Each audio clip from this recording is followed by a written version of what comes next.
જ્યોતિષ અને વિજ્ઞાનનો અનેરો સંગમ એટલે જ્યોતિષ ગુરુ ડોક્ટર પંકજ નાગર.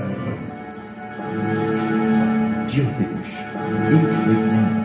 નમસ્કાર દર્શક મિત્રો, જ્યોતિષ એક વિજ્ઞાન કાર્યક્રમમાં મારી સાથે જ્યોતિષ ગુરુ ડોક્ટર પંકજભાઈ નાગર અને હું અશોક મોદી આપનું સ્વાગત કરીએ છીએ. અને આપ નિહાળી રહ્યા છે અમારા GTPL ગુજરાતીની વિશેષ રજૂઆત કાર્યક્રમ જ્યોતિષ એક વિજ્ઞાનમાં.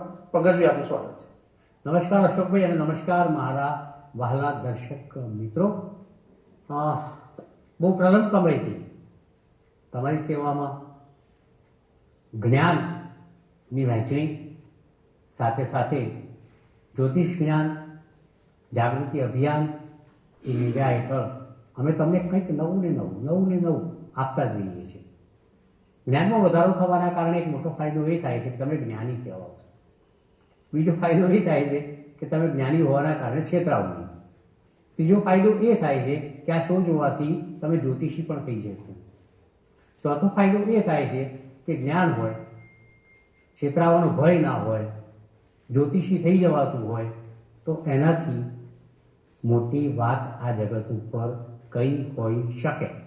માત્ર શો જોવાથી જો તમે પરફેક્ટનિસ્ટ બની શકતા હોવ તો આ શો તમારા માટે ખરેખર એક આશીર્વાદ સમાન અને તમારી જિંદગીમાં આવેલો કોઈ શાપ અભિશાપ એને દૂર કરનારા શો જેવા બની રહે છે. હું માત્ર આ યોગદાનની અંદર ડૉક્ટર પંકજ નાગર એકલા નથી. ડૉક્ટર પંકજ નાગરની સાથે એમના એન્કર અશોકભાઈ પણ છે, એમના કેમેરામેન મિત્રો શ્રી ભાવેશભાઈ પણ છે, ધર્મેન્દ્રભાઈ પણ છે, લાઇટમેન પ્રવીણભાઈ પણ છે, સંસ્થાના માલિકો છે, કાર્યકરો છે, એડિટર છે, બધો જ વર્ક છે. પણ બધાનો આશય શું છે? એક જ, તમને કંઈક આપો. લાવો પાછું કંઈક આપીએ.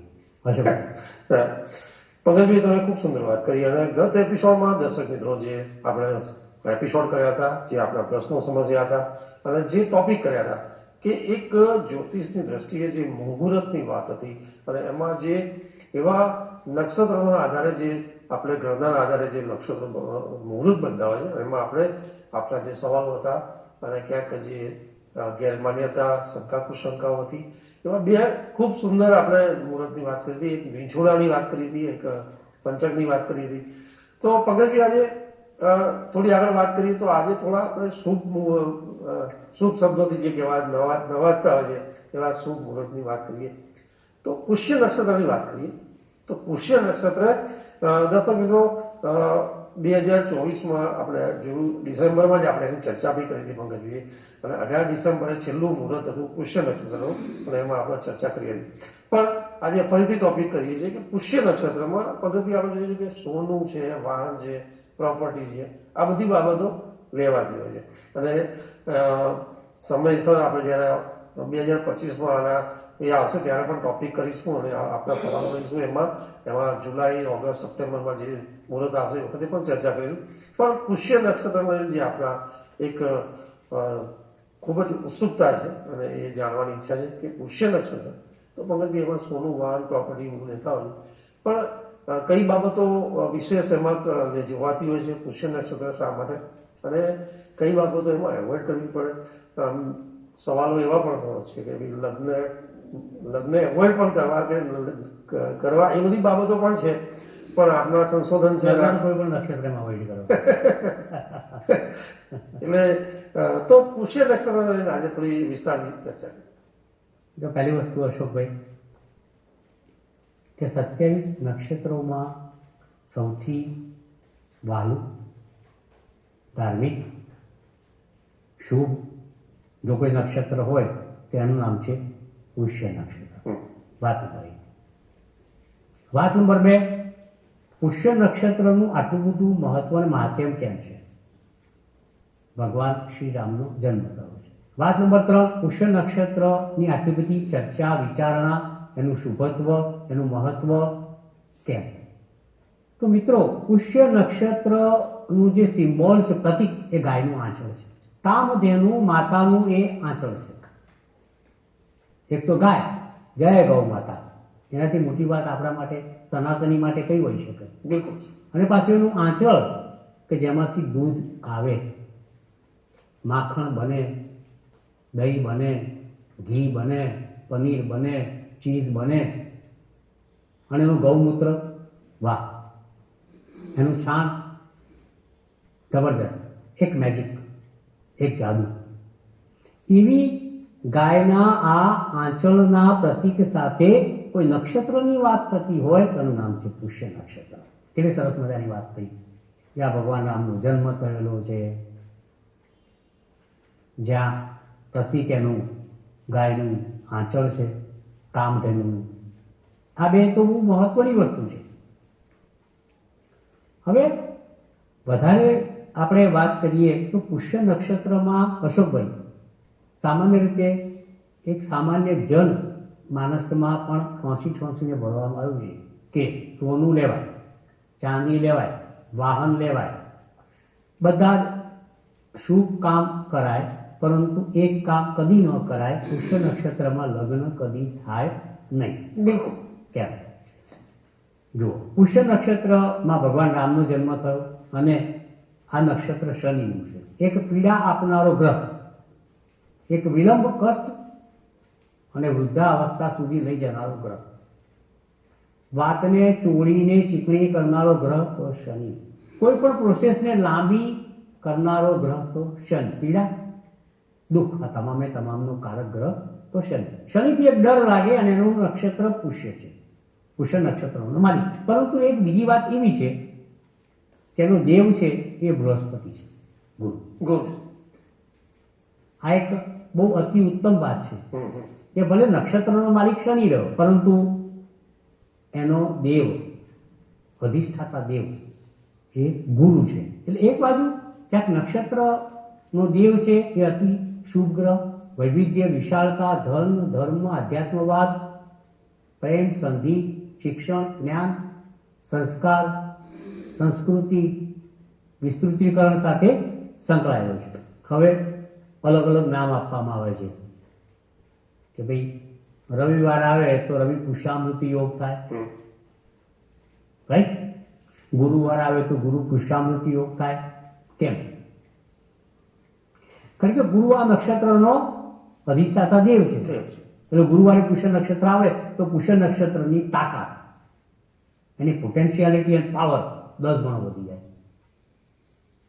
હવે રવિવારે આવે તો પુષ્ય નક્ષત્રનો અધિષ્ઠાતા દેવ ગુરુ છે, એનો પરમ મિત્ર સૂર્ય છે. એટલે વળી પાછું રવિવારે પુષ્ય નક્ષત્ર આવે તો બખા. ખૂબ સારી વાત છે. બીજે એક ખાસ સંશોધનની વાત કરું કે મિત્રો, જો રવિવારે પુષ્ય નક્ષત્ર આવે તો રવિ પુષ્યામૃતિ યોગ થયો, સોનું ખરીદ છે. ગુરુવારે ગુરુ પુષ્યામૃતિ યોગ આવે તો ચાંદી ખરીદ છે. આ વસ્તુ બહુ સમજવા જેવી છે કે પુષ્ય નક્ષત્ર અને વળી પાછો કયા વારે આવે છે અને એના કારણે કયો યોગ બને છે, આ બધી વસ્તુઓ જો તમે સમજો તો પછી તમારા માટે પુષ્ય નક્ષત્ર એક આશીર્વાદ સમાન નક્ષત્ર બની જાય છે. મેં કીધું લગ્ન ના થાય, કારણ કે ભગવાન રામને પીડા પુષ્ય નક્ષત્રમાં જન્મ થયેલી. લગ્ન કરવાથી, પુષ્ય નક્ષત્રમાં લગ્ન કરવાથી પુષ્ય નક્ષત્રના માલિક શનિ જેવી પીડા તમને મળે છે. અલબત્ત મને તો એવું જ લાગે છે કે તમે કોઈ પણ નક્ષત્રમાં લગ્ન કરો તો એ પુષ્ય નક્ષત્ર જેવી જ પરિસ્થિતિનું નિર્માણ થતું હોય છે. એવા લોકોના અનુભવો છે, બોલ્ડી તમે બોલો તો સૌના અનુભવ હોય છે.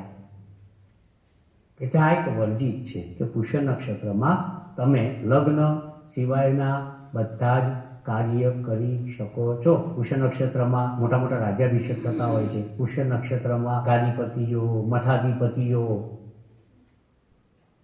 ધર્મના વડાઓ, બેંક મેનેજર, રાજકારણીઓ બધા પોતાના ગાદી પર બેસતા હોય છે, ગાદીને ગ્રહણ કરતા હોય છે, વિરાજમાન થતા હોય છે. તો આ પુષ્ય નક્ષત્રની ખાસિયત છે કે તમે પુષ્ય નક્ષત્રમાં બેસો તો એ તમારું કાર્ય ખૂબ લાંબુ ચાલે.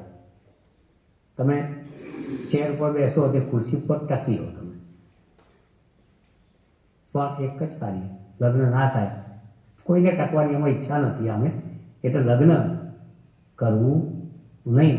આ વાત થઈ ટૂંકીને ટચ પુષ્ય નક્ષત્રની. આવો આગળ વધીએ બીજી કોઈ વાતને લઈ. બિલકુલ.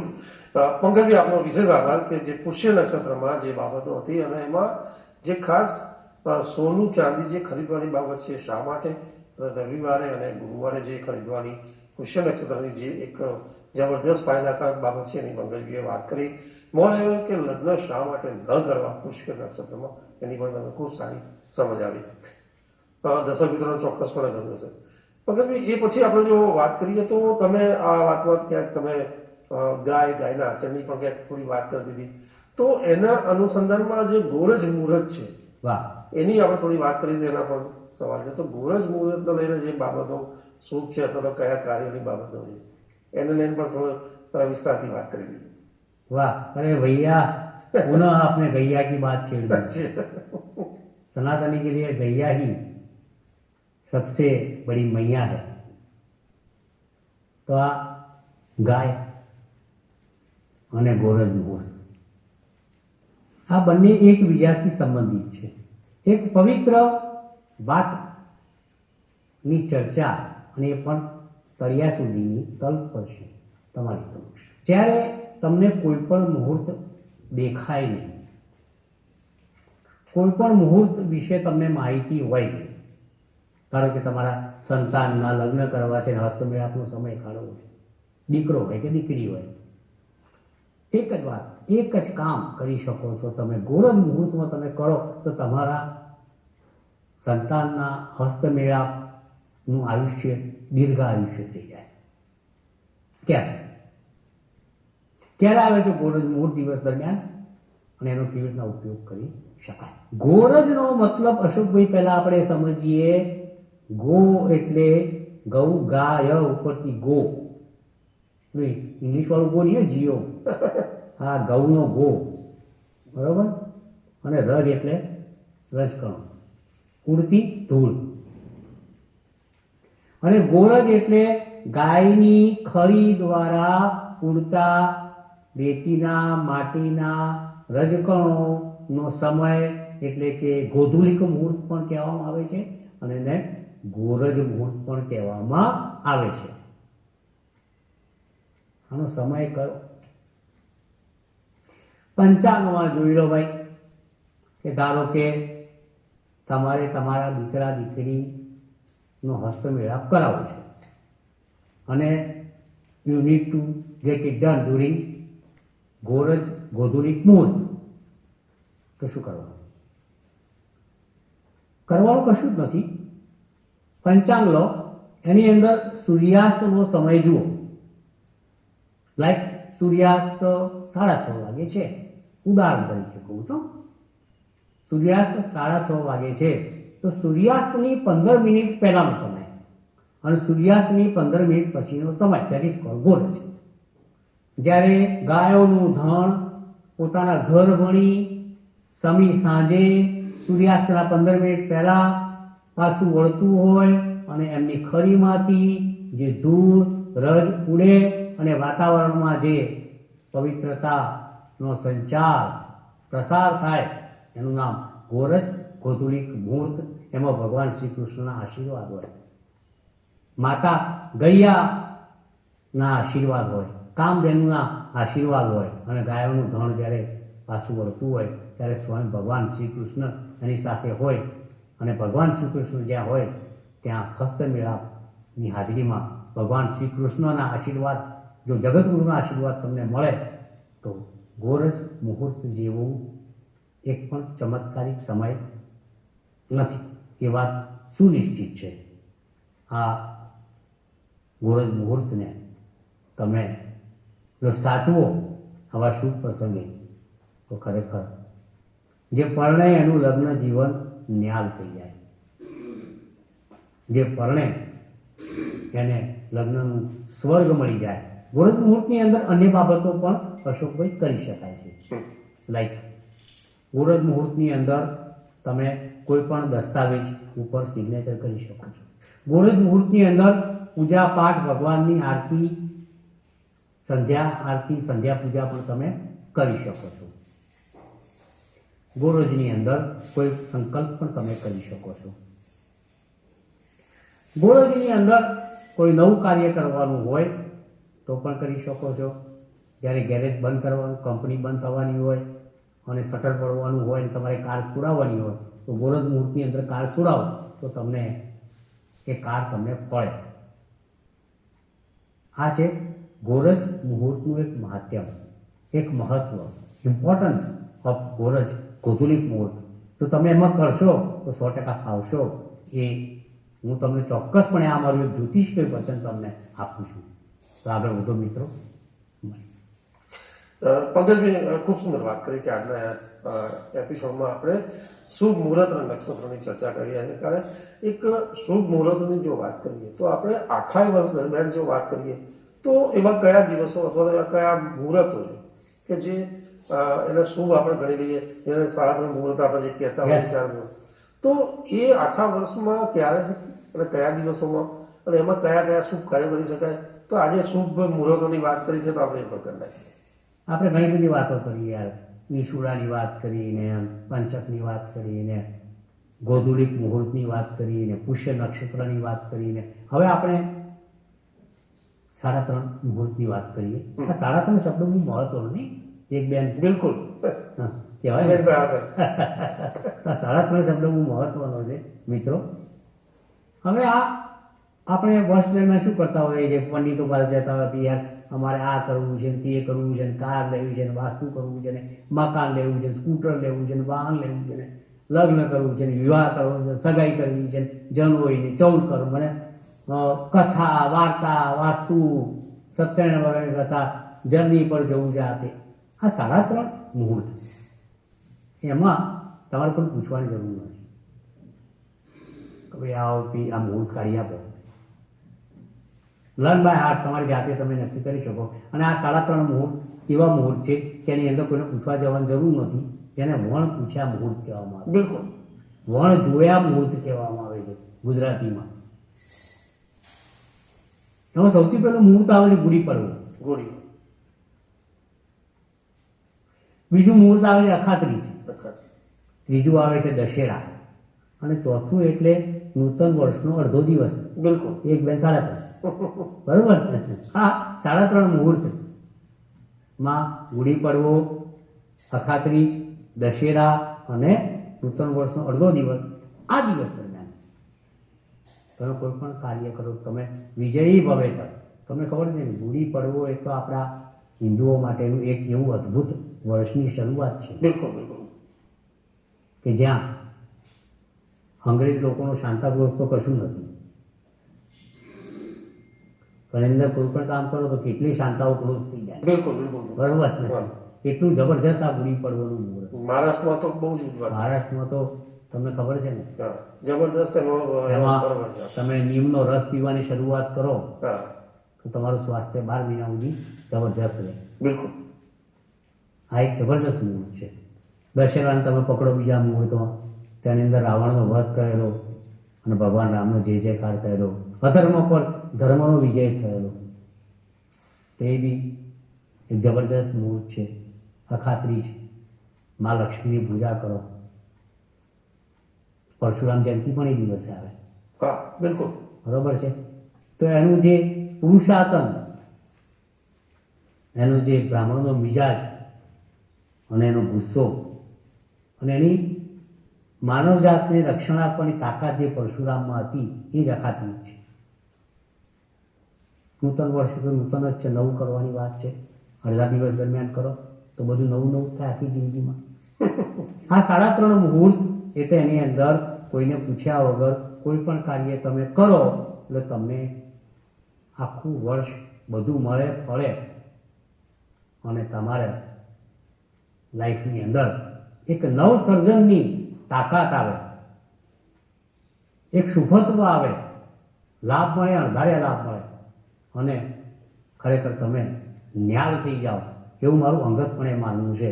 તો મિત્રો આપણે આજે આ શોની અંદર આપણે રેટ્રોગ્રેશનમાં પકડીએ તો 3.5 મુહૂર્તની વાત કરી, ગોરજની વાત કરી, પુષ્ય નક્ષત્રની વાત કરી, પંચકની વાત કરી, વિછુડાની વાત કરી.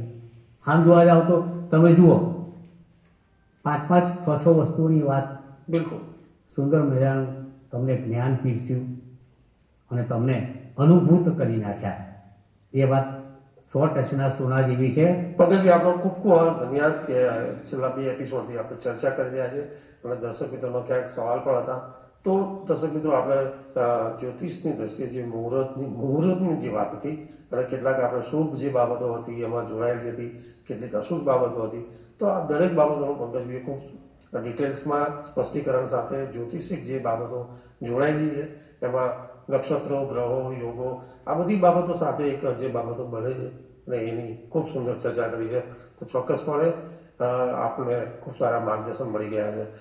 પંકજજી, હજી પણ દર્શક મિત્રો આપણી પાસે ઘણા બધા સવાલ છે, તો એ પણ લેવાનો પ્રયત્ન કરીશું. નેક્સ્ટ એપિસોડમાં જ્યોતિષની દ્રષ્ટિએ હજી ઘણી બધી બાબતો છે, હજી હોરા છે, હજી મકાન, બ્રહ્મસ્થાન છે, આ બધી બાબતોના સવાલો છે.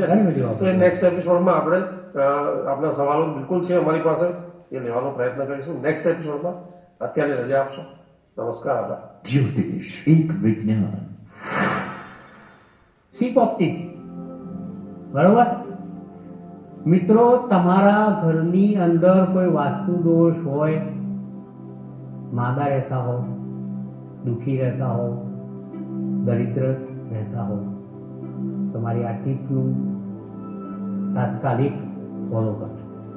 કોઈ પણ 7 તારીખ, 16 તારીખ, 25 તારીખે મહિનાની તમારા ઘરના મુખ્ય દરવાજાની બહાર 7નો આંકડો ચીપકાવી દેજો, ચોંટાડી દેજો અને એના પર માં લક્ષ્મીનું નાનું ચિત્ર મૂકી દેજો. બસ આટલું જ કરવાનું છે. અને પછી જોજો પેલા માં લક્ષ્મી અને 7ના અંકની તમારા ઘર ઉપર એક જબરજસ્ત શુભ અસર અને you will come out as the most allrounder person, હર્બન મોલા in life. This is my astrological guarantee to you. મળી. જ્યોતિષ એક વિજ્ઞાન. જ્યોતિષ એક વિજ્ઞાન કાર્યક્રમ અંતર્ગત સટીક ઉત્તર અને માર્ગદર્શન આપશે જ્યોતિષ શાસ્ત્રી ડોક્ટર પંકજ નાગ. આપ આપના સવાલોની સાથે પોતાનું નામ, જન્મ તારીખ તેમજ જન્મ કુંડળી સહિતની માહિતી વોટ્સઅપ કરી શકો છો અમારા આ નંબર પર. આપના પ્રશ્નોના ઉત્તરો ડોક્ટર પંકજ નાગર આપશે. કાર્યક્રમ જ્યોતિષ એક. આપ જોઈ રહ્યા છો